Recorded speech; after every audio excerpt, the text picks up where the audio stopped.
Welcome to Dakshin TV. ఈరోజు మన special guest Pothugunta Ramesh Naidu, రాష్ట్ర బీజేపీ ఎగ్జిక్యూటివ్ కార్యదర్శి, ప్రస్తుతం నంద్యాల ప్రాంత ఇన్ఛార్జ్ కూడా బీజేపీకి.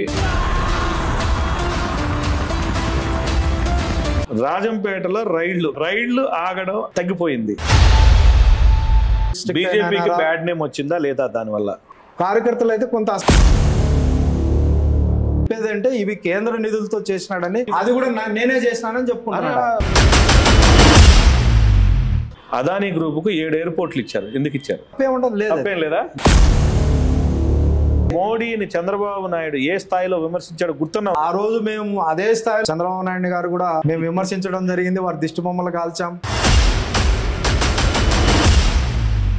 ఎందుకు బీజేపీ పార్టీకి అంటే ఓవరాల్ గా 10,000 కోట్ల రూపాయల ఎలక్ట్రల్ బాండ్స్ కొంటే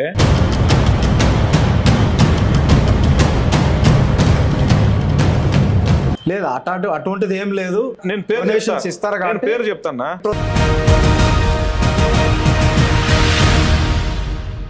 10 సంవత్సరాలుగా బీజేపీ దేశానికి ఏం చేసింది? 105 లక్షల కోట్ల అప్పు చేశాం.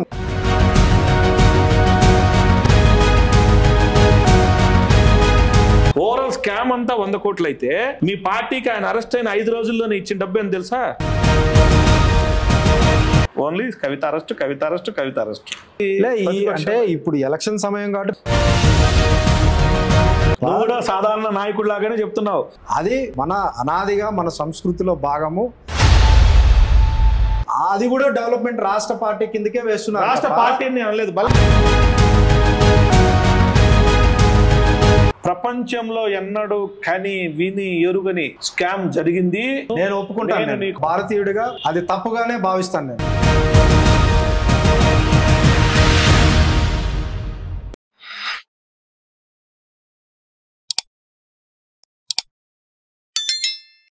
నమస్తే, వెల్కమ్ టు దక్షిణ్ టీవీ.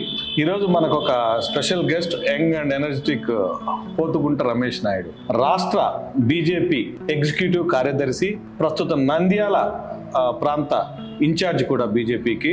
మనతో పాటు మన స్టూడియోలో ఉన్నారు. మనతో ఇప్పుడు 2024లో ఆంధ్రప్రదేశ్లో జరగబోయే ఎలక్షన్స్ మరియు కేంద్రం సంబంధించినటువంటి పార్లమెంట్ ఎలక్షన్స్, వాటి వివరాలు ఎలా ఉంది, ఓవరాల్గా ఆంధ్రప్రదేశ్లో ఎలా ఉంది ఏంటి అనేది ఒకసారి చర్చిద్దాము. అన్నను ముందు స్టూడియోలోకి ఆహ్వానిద్దాం. వెల్కమ్ టు దక్షిణ్ టీవీ అన్న. నమస్తే. ఏంటన్నా విషయాలు ఎట్టెట్టున్నారు? మీ సుదీర్ఘమైనటువంటి బీజేపీ రాజకీయ ప్రయాణం ఎలా ఉంది? బాగున్నాము. 1992 నుంచి నేను విద్యార్థి పరిషత్ కార్యకర్తగా దాదాపు 20 ఏళ్ల పైన ఉమ్మడి ఆంధ్రప్రదేశ్ 2 తెలుగు రాష్ట్రాల్లో పనిచేయడం జరిగింది. అనేక ఉద్యమాలు, విద్యార్థి ఉద్యమాల్లో పాల్గొనడం జరిగింది.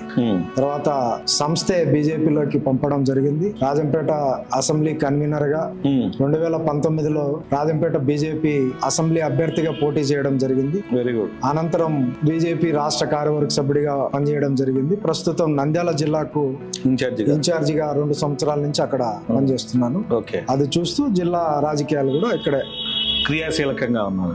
ప్రస్తుతం రాజంపేట పార్లమెంటు స్థానం బీజేపీకి కేటాయించడం జరిగింది. నల్లారి కిరణ్ కుమార్ రెడ్డి గారు కంటెస్ట్ అనుకుంటారు. ఏంటి ఆయన ప్రయాణం ఎలా ఉండబోతుంది పార్లమెంటు స్థాయిలో? కిరణ్ కుమార్ రెడ్డి గారు మాజీ ముఖ్యమంత్రి, మంచి అడ్మినిస్ట్రేటర్.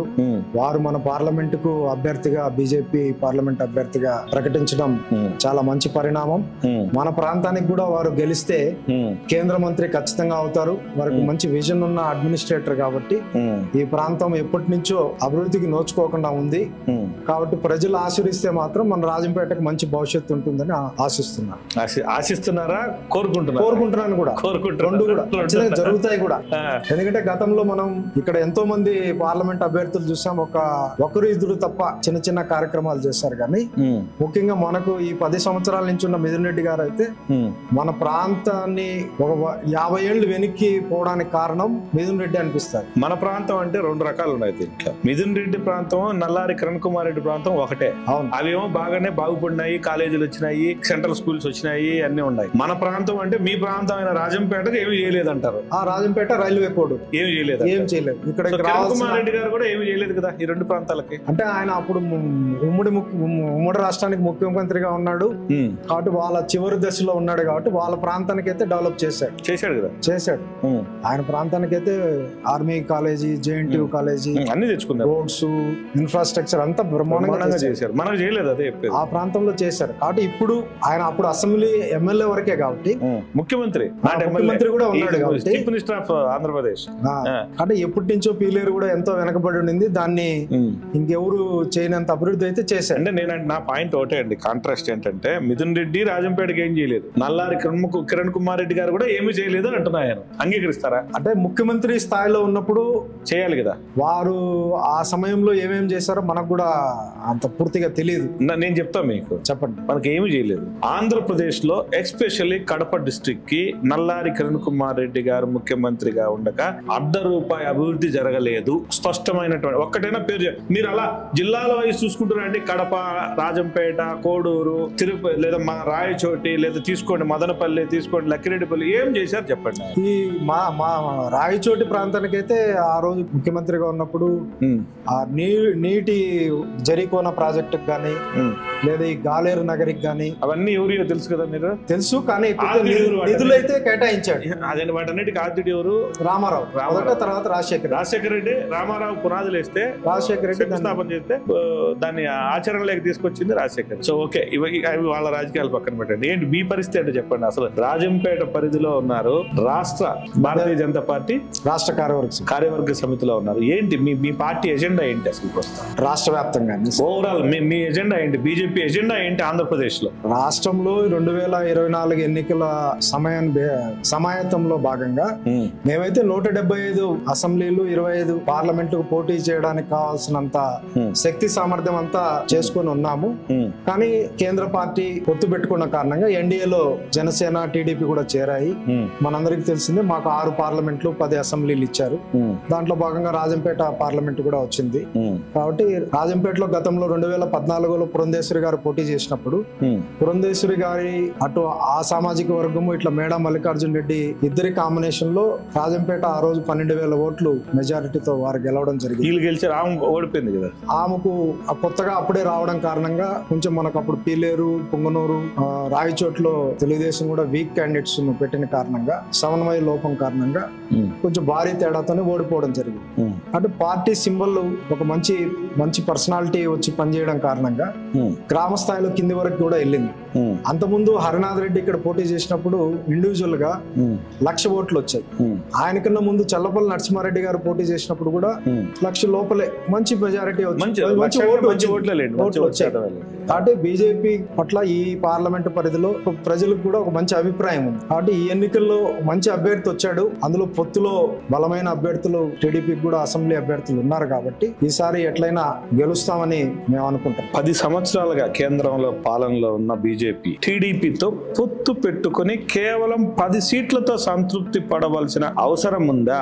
ఆర్థికంగా, సామాజికంగా బలమైన స్థితిలో ఉన్న బీజేపీ కేవలం 10 సీట్లకు కకృతి పడే అవసరం ఉందా? అదే ఇందాక చెప్పాను కదా, మేమైతే 175 స్థానాలకు పోటీ చేయడానికైతే సంసిద్ధులు అయినారు. మాకు 2 నెలల కిందట కూడా జాతీయ సహసంఘటన కార్యదర్శి శివప్రకాష్ గారు వచ్చి ప్రతి అసెంబ్లీకి ముగ్గురు పేర్లు కూడా సేకరించి వారి బలాలు, క్యాస్ట్, ఆర్థిక వివరాలు, మీరు చేయలేదో చేశారు అనేది ఇమ్మెటీరియల్ టు సొసైటీ. ఎందుకు 10 వ్యక్తులతోనే నిలబడిపోవాల్సి వచ్చింది? Straight answer. అంటే మేమైతే నాకు తెలిసినంత వరకు 10 కోర్ కమిటీలో వాళ్ళు పై స్థాయిలో నిర్ణయిస్తారు కాబట్టి వారు ఆ 10 స్థానాలకి ఎందుకు బీజేపీకి బ్యాడ్ నేమ్ వచ్చిందా లేదా? దాని వల్ల కార్యకర్తలు అయితే కొంత అసంతృప్తితో ఉన్నారు కదా. ఉన్నారు దాంట్లో దాపరికం ఏం లేదు కదా. ఏం లేదు. మాకు తక్కువే ఇచ్చినారు. తక్కువ కాదు అది, దాని తక్కువ 175లో 10 అంటే తక్కువనా? పర్సెంటేజ్ వైజ్ కూడా తీసుకున్నా కానీ చాలా అవమానమైన. అంటే మీకు గత ఎలక్షన్ లో ఎంత పర్సెంటేజ్ రాష్ట్రంలో వచ్చిందో అంతే ఇస్తామని ఇచ్చారా? మీకు 1% ఏమో వచ్చింది గత ఎలక్షన్ లో, ఓవరాల్ స్టేట్ అంతా కలిస్తే. ఆ రోజు పరిస్థితుల్లో అట్లా వచ్చింది. ఇప్పుడు కూడా మీకు 1% ఓటు శాతం. దేశవ్యాప్తంగా నరేంద్ర మోడీ గారి చరిష్మా పెరగడం, 500 సంవత్సరాల భారతీయుల కళ అయినటువంటి అయోధ్యలో రామాలయం నిర్మించడం, అదని ప్రారంభించడం, ఇలా మోడీ గారు అనేక సంక్షేమ పథకాలు పెట్టారు కాబట్టి వాటన్నిటి ద్వారా కూడా ఆంధ్రప్రదేశ్ లో కూడా బీజేపీ ఓట్ బ్యాంక్ బాగా పెరిగింది. ఈ 5 సంవత్సరాల్లో కూడా గతంలో సోమవీరాజు అధ్యక్షులుగా ఉన్నా, ఇప్పుడు పురంధేశ్వరి గారు అధ్యక్షులుగా ఉన్నా కూడా గ్రామ స్థాయి వరకు మేము బూత్ కమిటీలు, మండల కమిటీలు, ఆఖరికి మేము పన్నా ప్రముఖ్ అని ఓటర్ లిస్ట్ లో ఒక పేజీకి ఉన్న వ్యక్తిని కూడా ఆ స్థాయికి వెళ్ళాం. ఓకే, ఇంక మీరు పక్కన అది పెట్టేయండి. మీరు పురంధరేశ్వరి, సోము వీర్రాజు ఇద్దరు పేర్లు ఎత్తారు కాబట్టి అడుగుతున్నాను. సోము వీర్రాజు గారు ఒక స్థాయిలో నిజాయితీగానే పనిచేశాడని చెప్పుకోవచ్చు. అది బలపరిచాడా రాష్ట్రంలో పార్టీని, బలహీనపరిచాడా అనేది అది ఎలక్షన్స్ వస్తే గానీ తెలుస్తుంది కానీ అంతకుముందు మధ్యలో ఏం చెప్పలేము. ఆ మిడిల్ లో పురంధరేశ్వరి గారు వచ్చారు. నిజం చెప్పండి, పురంధరేశ్వరి గారు బీజేపీ అధ్యక్షురాలుగా వ్యవహరిస్తున్నారా లేక టీడీపీకి అనునాయురాలుగా వ్యవహరిస్తున్నారా? స్పష్టంగా చెప్పండి, నవ్వకూడదు. మీరు తప్పిచ్చే మాట, నేను దానికి కాంట్రాస్ట్ కూడా వేస్తాను మీరు చెప్తే కూడా. లేదండి, ఎప్పుడు కూడా ఏంటంటే వీర్రాజు గారు అధ్యక్షులైన తర్వాత వారి పీరియడ్ మొత్తం కూడా ఎన్నికలు జరగలేదు. అందుకే ఆయన పని ఆయన చేసుకుంటే ఆయన మా కార్యకర్త గత 40 సంవత్సరాల నుంచి 46 సంవత్సరాల నుంచి పార్టీలో. మేడం గారు కూడా 2014 ముందర పార్టీలోకి వచ్చారు. అప్పటి నుంచి వారు ఇక్కడ రాజంపేటలోనే మొదటిగా కంటెస్ట్ చేశారు. తర్వాత జాతీయ ప్రధాన కార్యదర్శిగా పనిచేశారు. నేను అవన్నీ అడగలేదు సార్. ఆమె వచ్చిన తర్వాత she literally deserve to serve the BJP or not? లేదు, పార్టీ కోసం వారు అంకిత భావంతోనే పనిచేస్తున్నారు. అట్లేం లేదు, ఆమె పూర్తిగా పార్టీ కోసమే పనిచేస్తుంది.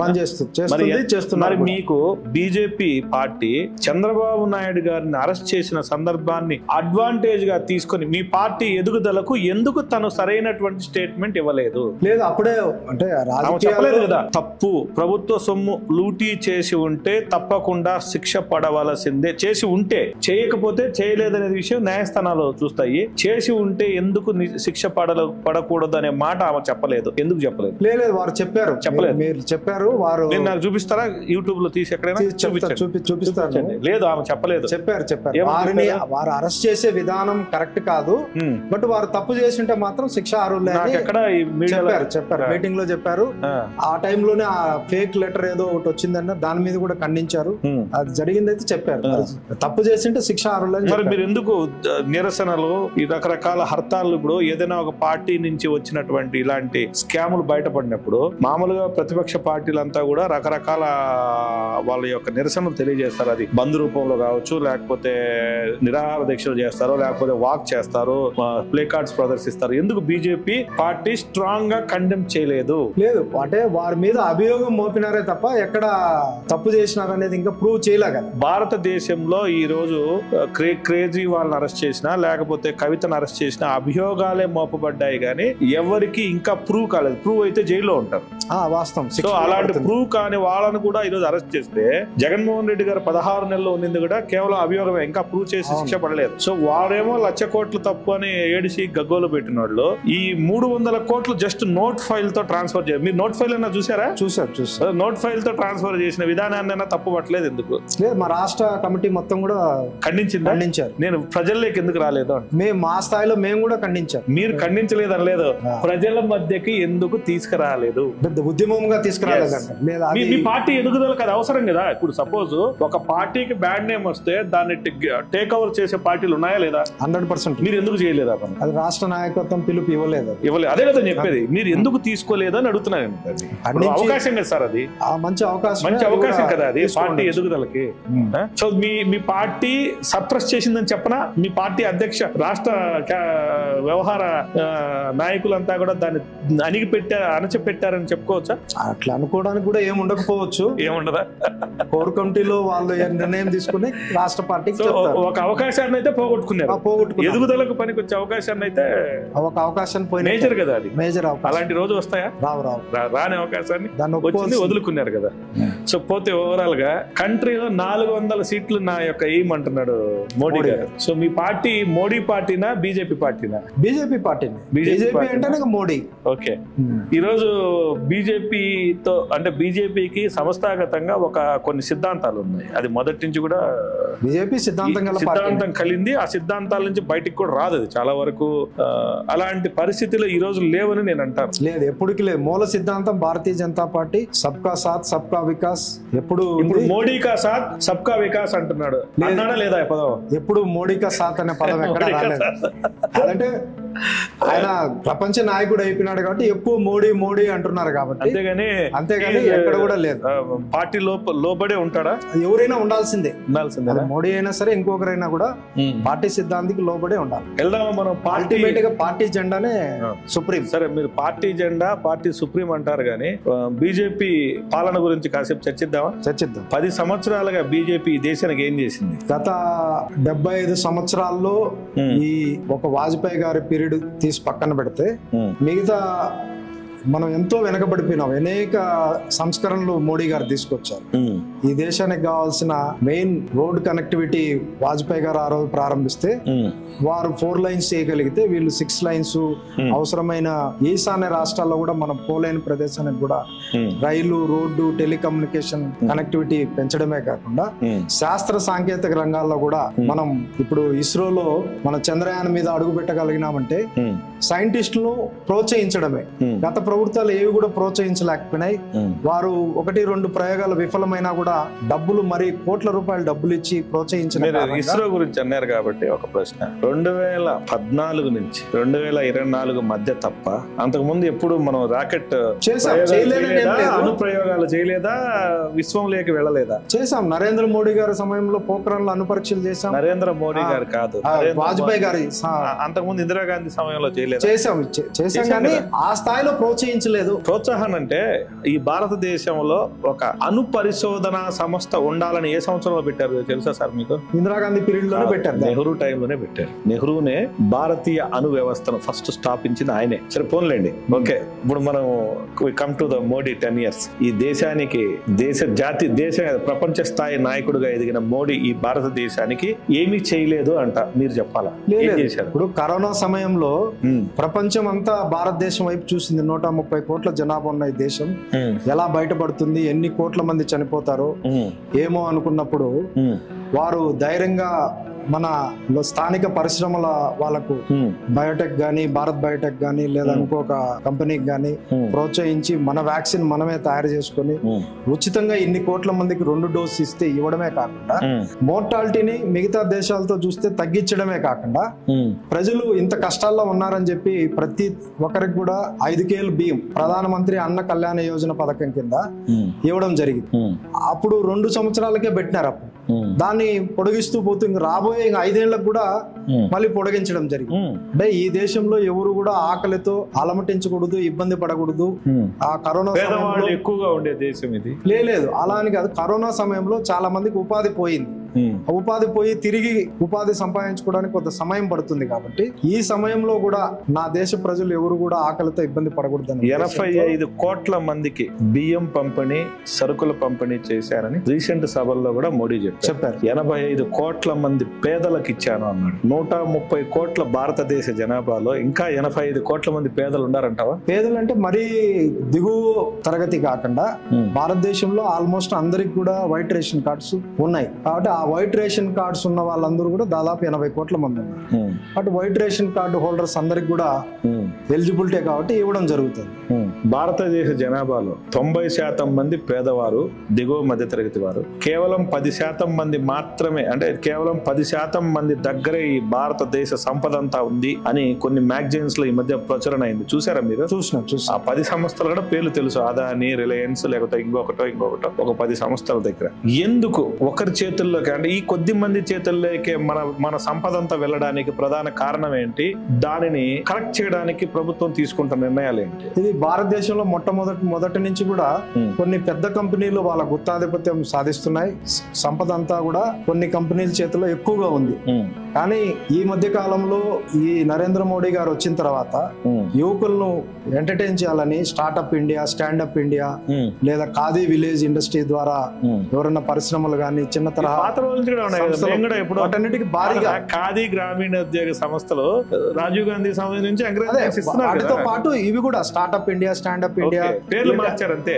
లేదు, వాటికి కావాల్సిన సబ్సిడీ వాళ్ళకి ఇస్తూ వీటికి కూడా అదనంగా ఎక్కువ ఇండస్ట్రీస్ కు, చిన్న తరహా పరిశ్రమలకు గ్రామీణ ప్రాంతంలోనే మన ప్రోడక్ట్ ని ఎవరైతే తయారు చేయగలరో వాళ్ళకి అధిక ప్రాధాన్యత ఇస్తూ ఈ మధ్య రైల్వే స్టేషన్ లో కూడా భారతదేశంలో అన్ని రైల్వే స్టేషన్ లో కూడా వాళ్ళు స్టాల్ పెట్టుకునేట్టుగా మీరు రాజంపేట ఉచితంగా స్టాల్ ఇవ్వడం జరిగింది. రాజంపేటనా? రాజంపేట స్వగ్రామం. అవును.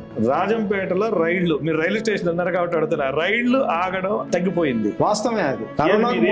దాని మీద స్పందించట్లేదా? లేదు, మేము వెళ్ళాము. మీరు కూడా మీడియాలో చూసింటారు. రైల్వే మంత్రిని 2 సార్లు నేనే వ్యక్తిగతంగా వెళ్ళి కలిశాను. పరిష్కరించబడ్డాయా? ఒక 2 రైళ్లు అయితే ఆపగలిగినారు. ఇంకొక 7 రైళ్లు ఆగాల్సి ఉంది. అవి త్వరలో ఆగుతాయని చెప్పడం జరిగింది. వారు చెప్పిన రీజన్ కూడా ఏంటంటే, ఈ ట్రాక్ చాలా రోజులైంది వేసి, అక్కడక్కడ కొన్ని ట్రాక్స్ వచ్చినాయి, పగుళ్ళు వచ్చాయి. వాటన్నిటిని బాంబే ఐఐటి వాళ్ళ ద్వారా, చెన్నై ఐఐటి వాళ్ళ ద్వారా మారుస్తున్నాము. ఇది కొంత సమయం పడుతుంది కాబట్టి శాశ్వతంగా నిలుపుదలేం కాదు. ఇవన్నీ తిరిగి పునరుద్ధరించబడతాయని చెప్పారు. వారు దగ్గర ఒక అరగంట సేపు మాకు డిస్ప్లే పెట్టి ఎక్స్ప్లెయిన్ చేశాడు. ఓకే. సో ప్రపంచంలో భారతదేశం 5వ స్థాయి జీడిపిలో ఉంది ఆర్థికంగా అన్నారు. నిజమా? నిజమే. ఈ రోజు మన జిఎస్టీ నెలకు 150,000 కోట్లు దేశవ్యాప్తంగా సుమారుగా కలెక్ట్ అవుతుంది. అంటే జిఎస్టీ తీసుకొచ్చిన తర్వాత వ్యాపారాలన్నీ కూడా ట్యాక్స్ దాని పరిధిలోకి వచ్చేసాయి. అందరూ కూడా మాక్సిమం ఇప్పుడు నాకు తెలిసి 90% వితౌట్ ట్యాక్స్ వ్యాపారం లేదు. ఒక 10% ఉన్నట్టుంది. అయితే 85-90 కోట్ల మంది పేదలు ఉండే కాడ 5వ స్థాయి జీడిపి అక్కడి నుంచి వచ్చింది. వ్యాపారము ఇన్ని రోజులు వ్యాపారం వేరన్నా. Without GST is not a, GST అనేది నిఘంటువు ఏమి కాదు. జిఎస్టీ ఒక దాని యొక్క జీడిపి రిప్రజెంటేషన్ ఏం కాదు. ఎందుకంటే ఏ స్థాయిలో వ్యాపారం జరిగినా, అంటే మనం వేరే దేశాల నుంచి ముడి సరుకులు తీసుకొచ్చి తిని అన్నం తిన్నా కూడా ట్యాక్స్ వేస్తారు కాబట్టి జిఎస్టీ అనేది వస్తుంది. కాకపోతే జీడిపి, గ్రాస్ డొమెస్టిక్ ప్రోడక్ట్ ఏ విధంగా వృద్ధి చెందింది, భారతీయుల యొక్క జీవన విధానమే దానికి అది ఉపయోగపడింది. మన భారతీయులు ఎప్పుడు కూడా ఏంటంటే కొంత పొదుపు చేసుకునే అలవాటు మన అనాదిగా పూర్వకాలం నుంచి ఉంది. అది కాదన్నా, sorry to disturb you. GST అంటే జీడిపి, గ్రాస్ తలసరి ఆదాయం కూడా కాదు. అది గ్రాస్ డొమెస్టిక్ ప్రోడక్ట్ అంటే ప్రొడ్యూసింగ్, మనకి ఏదైతే మనకు వ్యవసాయం నుంచి వచ్చేది, లేకపోతే మన ఇండస్ట్రీస్ నుంచి వచ్చే ఈల్డ్ ప్రపంచంతో 5వ స్థానంలో పోటీ పడే స్థాయిలో ఉందా? ఉంది. లేకుండా ఏం లేదు. మంది అగ్రికల్చర్ బేస్డ్ కంట్రీ అయినా కూడా భారతీయులు ఆ రకంగా పనిచేస్తున్నారు. అది కేవలం ఈ 5 ఏళ్ల వృద్ధి అయినా, సుదీర్ఘమైనటువంటి ఈ రిఫార్మ్స్ వల్ల జరిగినటువంటి వృద్ధి కాదా? రిఫార్మ్స్ పివి నరసింహారావు గారు ఉన్నప్పుడు వేసిన రిఫార్మ్స్ దాన్ని స్పీడ్ గా ముందుకు తీసుకెళ్లారు. రిఫార్మ్స్ అనడానికి లేదు కదా. పివి నరసింహారావు మన తెలుగు వారు, మంచి మేధావి, బహుభాషా కోవిదుడు. మంచి రిఫార్మ్స్ మన్మోహన్ సింగ్ వారు ఇద్దరు కలిసి తీసుకొచ్చారు. ఆ తీసుకొచ్చిన రిఫార్మ్స్ నే వాజ్పేయి గారు ముందుకు తీసుకెళ్లారు. తర్వాత మధ్యలో కొద్దిగా 10 ఏళ్లు మన్మోహన్ సింగ్ గారు ఆ స్థాయిలో ఎందుకు పర్ఫార్మ్ చేయలేకపోయారు. దాన్ని మోడీ గారు తీసుకెళ్లారు బాగా స్పీడ్ గా. దాని వల్లే ఈ రోజు మనం ఈ ఫలితం అనుభవిస్తాం. గ్రోత్ లో ఉన్నాం. అయితే 20 సంవత్సరాల తలసరి క్రూడ్ ఆయిల్ ప్రైస్ తీసుకుంటే అప్పటికిప్పటికి పెద్ద తేడా కూడా ఏం లేదు. ఆల్మోస్ట్ అప్పుడు $120 ఉంటే ఇప్పుడు కూడా 90-100 మధ్యలోనే ఆడుతుంది. తర్వాత కోవిడ్ టైంలో మనకు చాలా చీప్ గా రష్యా క్రూడ్ ఆయిల్ కూడా ఇచ్చింది. ఏంటంటే ఇతర దేశాలు కొనలేదు. ఇది కోవిడ్ టైం కాదు, ఈ మధ్య జరిగిన యుద్ధము, యుక్రెయిన్ ఆల్మోస్ట్ మనకు 6 నెలల పాటు చాలా తక్కువకి వచ్చింది. ఈ పరిస్థితుల్లో ఉన్న ₹60 డీజిల్ పెట్రోల్ 110కి చేరడానికి ఈ రోజు తక్కువ రేట్ వచ్చినప్పటికీ తగ్గించకపోవడానికి కారణం ఏంటి? అంటే గత అనేక సంవత్సరాలు ఈ సబ్సిడీ కారణంగా లక్షలాది కోట్ల రూపాయలు ఈ ఆయిల్ కంపెనీస్ అప్పులు అలాగే ఉండిపోయినాయి. ఆ అప్పులన్నిటిని కూడా ఈ రేట్ అట్లే పెట్టిన కారణంగా మొత్తం పూడ్చి ఈ రోజు అన్ని కంపెనీలు, ఆయిల్ కంపెనీలు లాభాల్లో ఉన్నాయి, సర్ప్లస్ అమౌంట్ లో ఉన్నాయి. కాబట్టి కొంత డబ్బును మనం ఆయిల్ ప్రైస్, పెట్రోల్, డీజిల్ లో చూసినప్పుడు రోడ్డు చెస్, ఎడ్యుకేషన్ చెస్ అని కూడా ₹1 కలెక్ట్ చేసుకోవడం జరుగుతుంది. ఆ డబ్బు కారణంగానే ఈ రోజు దేశంలో ఎంత ఇన్ఫ్రాస్ట్రక్చర్ రోడ్లు వేయగలుగుతుంది. ఈ రోజు రాష్ట్ర ప్రభుత్వం ఏదైనా సరే మాకు రోడ్డు కావాలంటేనే నేషనల్ హైవే వేయడానికి సిద్ధంగా ఉన్నాం. దేశంలో ఎక్కడైనా సరే రాష్ట్ర ప్రభుత్వం ల్యాండ్ అక్విజిషన్ చేసి మాకు ఇక్కడ నుంచి ఇక్కడికి రోడ్డు కావాలంటే ఇవ్వడానికి డబ్బు ఉంది అవుతుందంటే కేవలం డబ్బు ఉందంటే ఈ పెట్రోల్ సెస్ వల్లే, అంతేనా? డీజిల్ పెట్రోల్ సెస్ 55 లక్షల కోట్ల భారతదేశ అప్పు 2014లో ఇప్పుడు 155 లక్షల కోట్ల అప్పు ఎందుకు పెరిగింది? లేదా అది చాలా మంది ఒక జిఎస్టి ఈ స్థాయిలో వసూళ్లు చేస్తున్నప్పటికీ జిఎస్టి పర్ఫార్మెన్స్ బాగుంది, ఇన్నున్నప్పటికీ అంత అప్పు ఎందుకు వచ్చింది? పార్లమెంట్ లో మీ వాళ్ళే ఇచ్చారు కదా భారతదేశ అప్పులు ఏంటంటే 105 లక్షల కోట్ల అప్పు ఉండేది వాస్తవం, చేసింది. ఆ డబ్బును అంతా కూడా మనం నరేంద్ర మోడీ గారు ఈ మధ్య ఒక స్కీమ్ తీసుకొచ్చారు కదా, అది నాకు ఇప్పుడు గుర్తు రాలేదు కానీ ఓకే పర్లేదు, ఆ దాంట్లో పెట్టారు వాళ్ళు. ఎక్కడ కూడా ఆ డబ్బును మిస్యూజ్ చేయలేదు, డెవలప్మెంట్ కోసమే పెట్టారు. మనం ఈ రోజు అనుకుంటే రేపు పొద్దునే ఒక 2-3 రోజుల్లో మనం 105 లక్షల కోట్లు కట్టడానికి కూడా భారతదేశం సిద్ధంగా ఉంది. అంత డబ్బులు మన దగ్గర ఉన్నాయి. అంటే ఎంత పెద్ద సంస్థ అయినా సరే అప్పు చేయాల్సిందే డెవలప్మెంట్ కు. అది మన మూల నిధిగా ఉంది, అది ఆ స్కీమ్ కూడా ఉంది కానీ నాకు ఈ సమయానికి గుర్తు రాలేదు.